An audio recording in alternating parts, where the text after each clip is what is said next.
Hi everybody, Anna K. Morris here with a quick coaching video for you. I want to talk about the thing that keeps showing up for me. Like it shows up all the time. I don't always pay attention to everything that I'm talking about in my coaching videos, so I'm sorry if I've said this before, but it's let it be easy. So on Wednesday, we're going to Mexico to see one of my very, very nearest and dearest friends for her 50th birthday party. And I'm so excited. We leave Wednesday morning. And there are going to be so many people there that I haven't seen in 15 years. Well, maybe a little bit less than that, maybe 10 years. Since my life really changed and I started inquiring as to what makes me happy and what do I want to do with my life, right? Like I was done kind of subscribing to the shoulds, I'm this age, I should be doing this, or I'm from here, I should do this. Like it was just should all over my life. And I really started taking a look at what makes me feel good and going in that direction, which was not anything that I expected. I did not ever expect myself to leave New York. I didn't expect myself to start teaching yoga. I certainly never expected to become a coach. But when I look back on the little 3, 4, 5-year-old, my mom's been a preschool teacher for 31 years. And she'll say how you are at between 3 and 5 years old is how you are. And then you spend the rest of your life either enhancing qualities or hiding qualities. And she will say this about me. She will say, I would see kids up to stuff on the playground and I could never find you, but I knew that you started it. And that's really, at the end of the day, who I am. I love starting stuff. I love watching my group go and become this whole thing without me, right?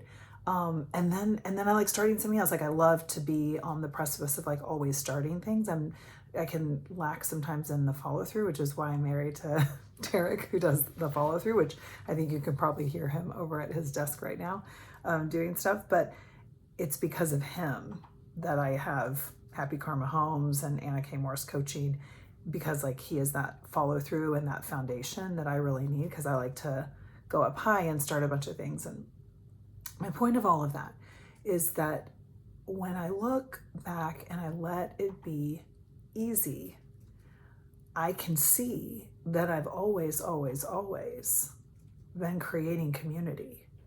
I've always, always, always been a teacher and a coach.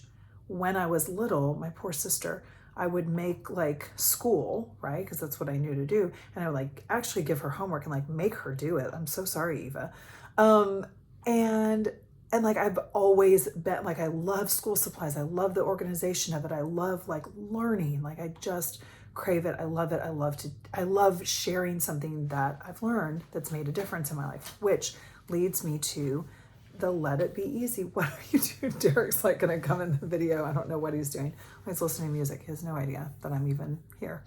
So in the let it be easy, when I look back at the 15 years since I saw so many of the friends that I'll see in Mexico,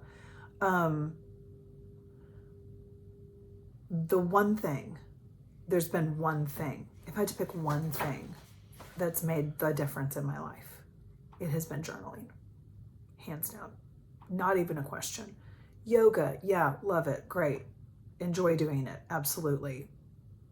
But if I had to pick one, meditation, absolutely, I do it every day. I haven't always, but lately, yes. But if I had to pick one, it would be journaling. And let me tell you why. It's where I get to see the truth.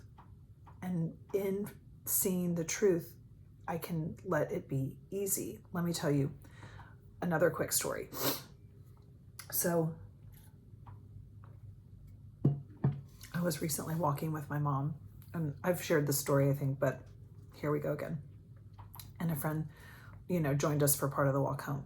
And I told her about my coaching business. She didn't know about it. and she said, well, what do you coach? And I said, journaling. And she was like, oh my gosh, my husband journals every single day. We've been together 27 years. He journals every single day. And I'm like, yeah, he's also massively successful. So none of that surprised me. People that are really up to stuff will often, you'll find out that like we have the secret thing. I'm going to put myself in that group, by the way. And both this friend and my mom said, oh, for me, it's just like running. And that, or running or walking or whatever, you know, physical activity. And I think that's great. And that's something that I do every day too. I love it. I don't discount that.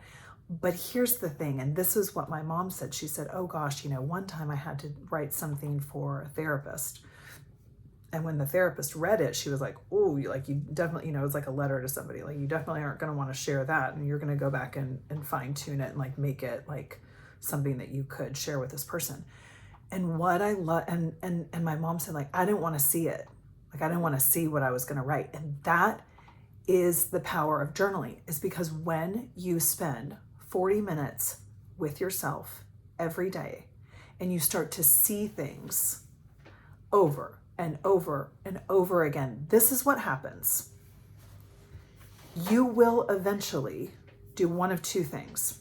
You will either quit journaling because you won't like it. And that's why I teach a 12-week coaching program. Spoiler alert, it's really just to keep people going.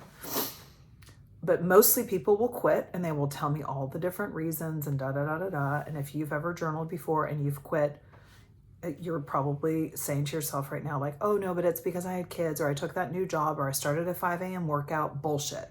You wrote something you didn't like. That's 100% always the reason, maybe 99%, right? But I've been doing this long enough and I've done it with myself time and time and time again. I write something and I don't like it, and then I make excuses about why journaling doesn't work and I don't need to do it right now. Okay, that's one thing. The second thing that could happen, and this is where I live and this is where I coach, is that you'll see it and you'll see it and you'll see it and you'll get sick of it. And you'll finally do something about it. And it's in the action. That is where it matters. That is where you'll tell me that journaling doesn't matter, and I will always say it does. For 20 years, I have written on and off, like depending on whatever was going on in my life, like being annoyed with myself for drinking, right? Now, I want to be very clear. I am not an alcoholic. I come from a lot of alcohol in my family. I don't identify any of it as a problem per se. Well, if you can, that's another story. That's another coaching video.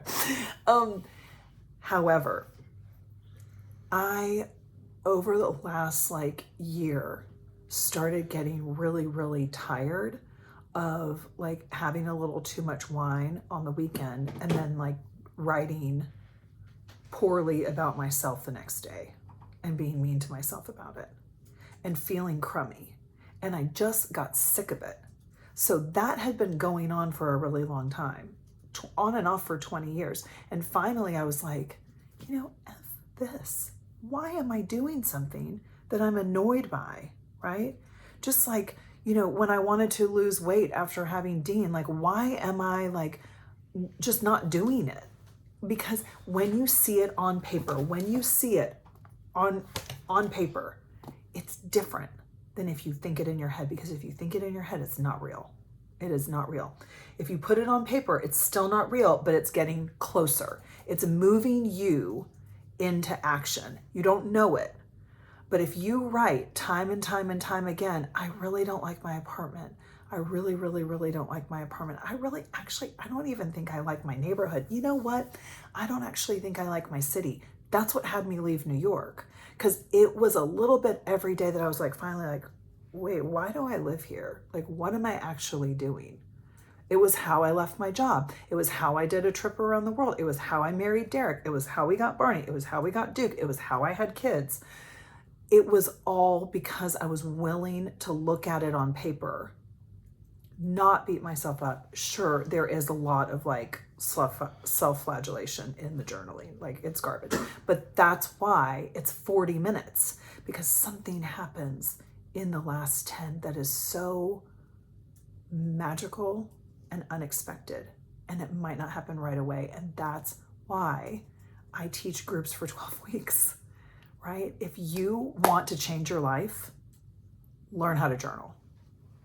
And that's where, like, I have found this, let it be easy, let it be easy, let it be easy, let it be easy. And that's all I've been telling myself. So the Reconnect starts tomorrow. I have one more spot available for some amazing person that wants to be with me for the next 12 weeks. It's a really incredible group of women that are in like changes in their life. So if you find yourself like on the precipice of like something, like whether you're moving into something, whether you're moving out of something, this is the perfect group for you. And next, I am creating a new class in my whole mantra of like, let it be easy. I'm going to teach you a really, really, really simple class on how to start journaling. So stay tuned on that. But that's actually what I was working on when I started shooting this coaching video. I did not want to miss an opportunity to remind you that you can let it be easy. So remember back to who you were at 4 years old on the playground. What were you doing? What was bringing you so much joy? What were you not worried about people thinking about you, or what you had in your bank account, or were wearing, or looked like, or any of those things, right? Take a look back. That's your journal prompt. Take a look back and see if you can remember. You can even ask your parents or your siblings. What were you doing all the time? That is a direction that could guide you onto an easier path. Okay, I love you. Bye.